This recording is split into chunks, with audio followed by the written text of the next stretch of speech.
This is Great Expectations by Charles Dickens, retold at the pre-intermediate level. Chapter 6.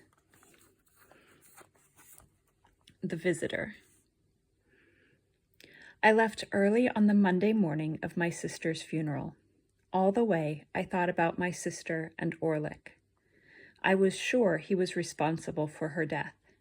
When she was alive, my sister wasn't very kind to me, but now that she was dead, I was sad. I got off the coach at the Blue Boar and walked up towards the forge.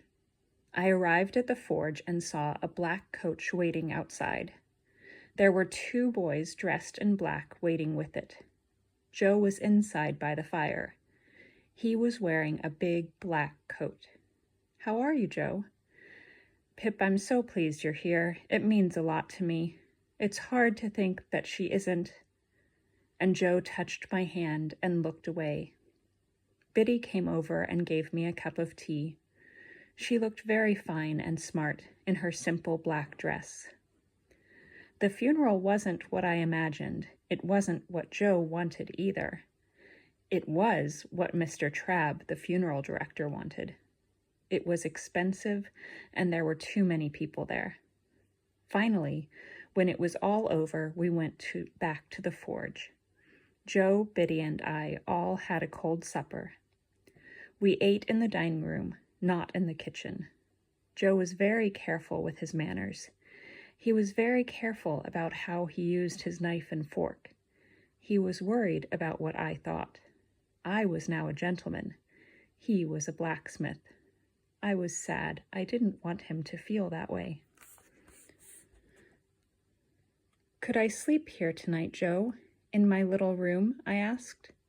"Why, of course, Pip. It'll be like old times. It'll be lovely to have you here again." "What about you, Biddy?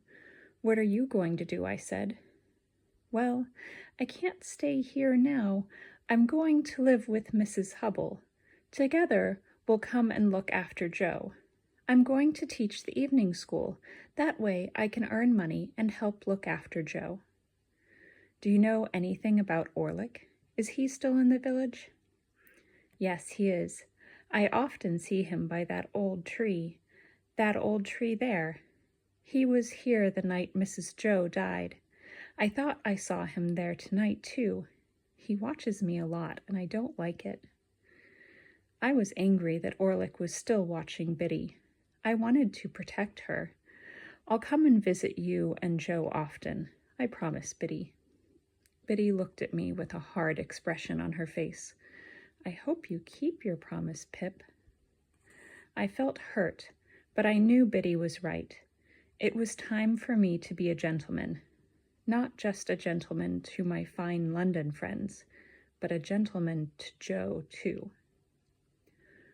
Herbert and I had terrible problems with money.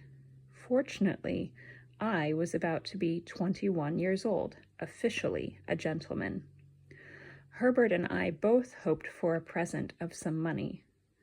On the day before my birthday, I received a message from Mr. Wemmick. "Mr. Jaggers would like to see you tomorrow afternoon at 5 o'clock.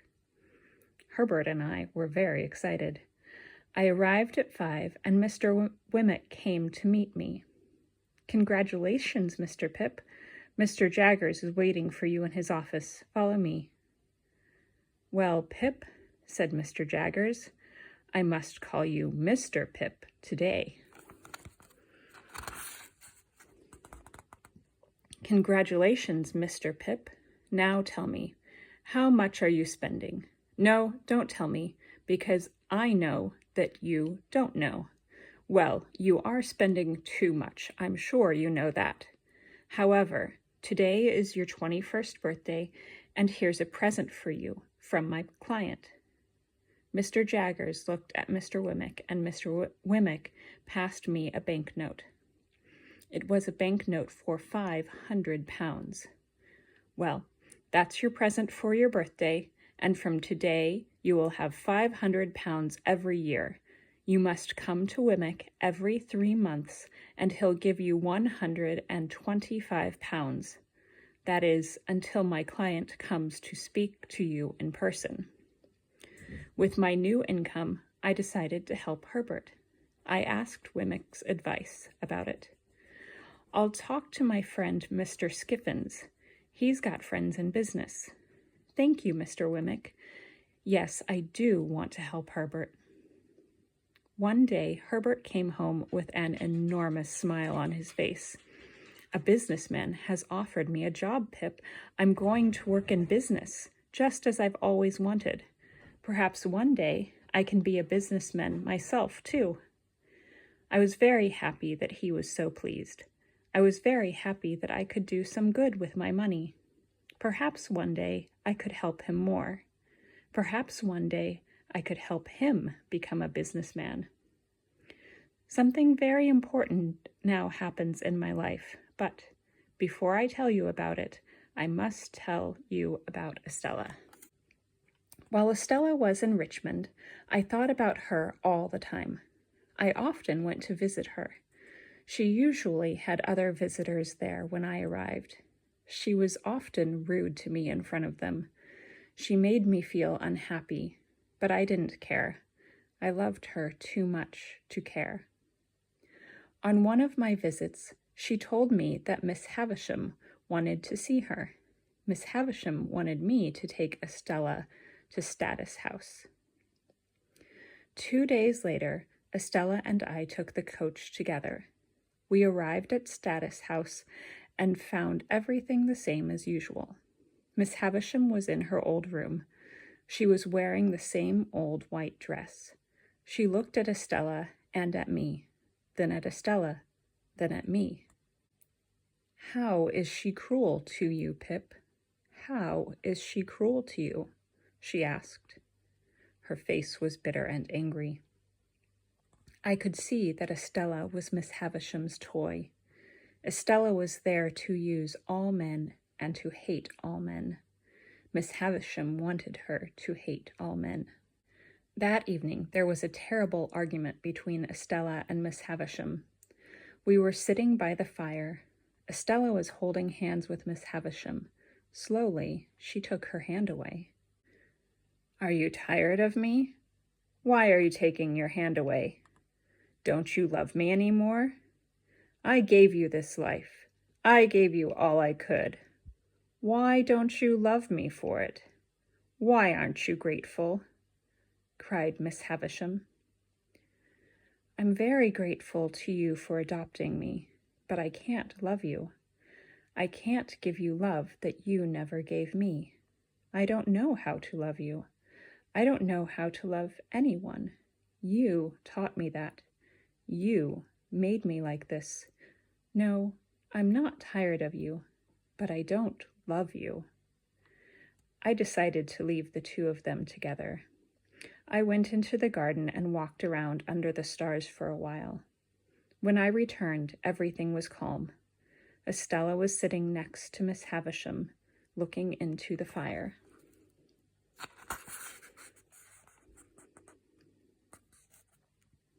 In the morning, Estella and I took the coach and went back to London. That evening, the Finches of the Grove had a dinner.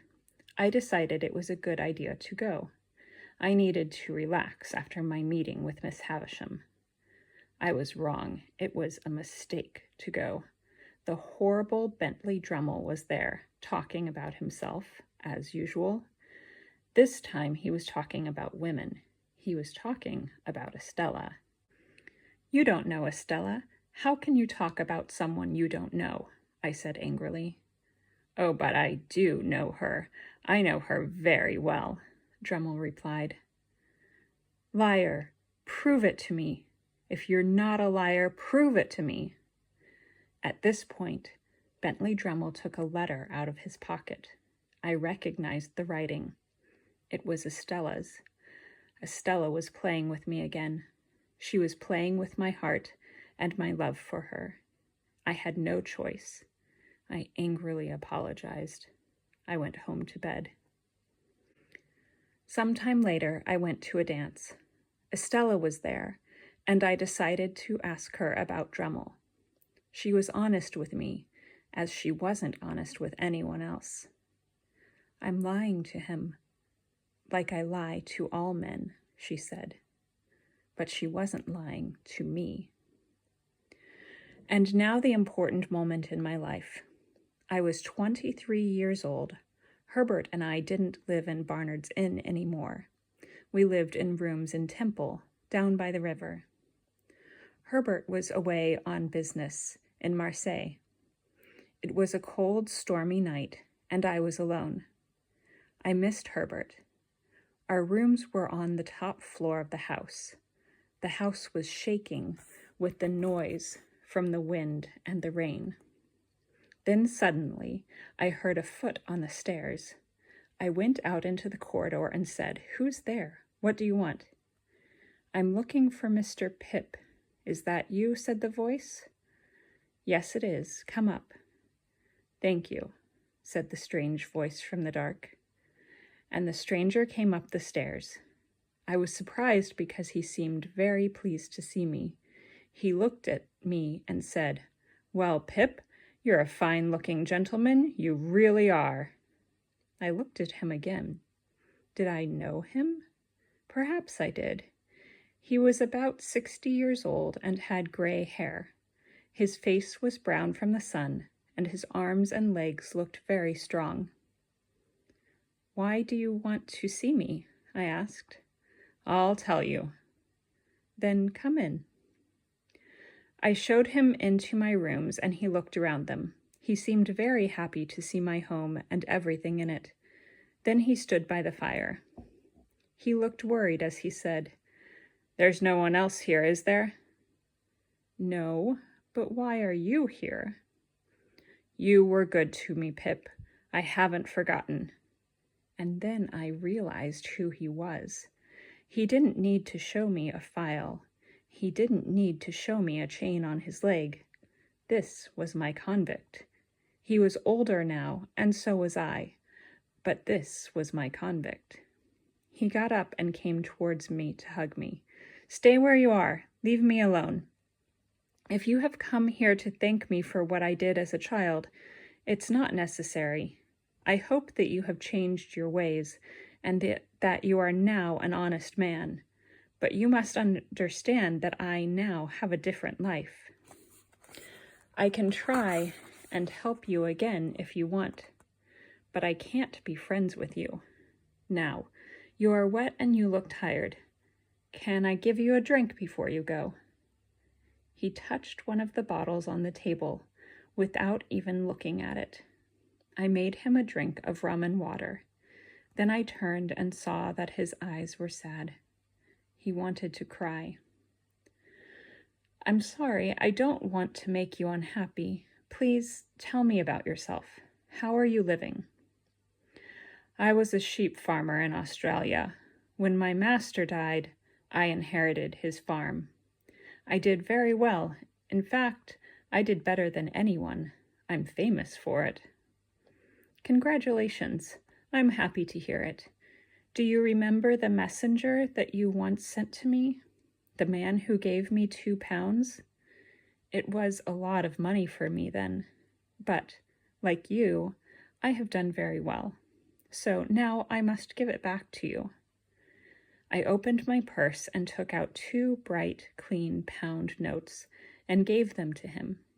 He picked them up and slowly and carefully put them into the fire. "Can I ask you how you did so well?" he said. "I have expectations of a property in my future, and I have an income." "What property?" "I don't know."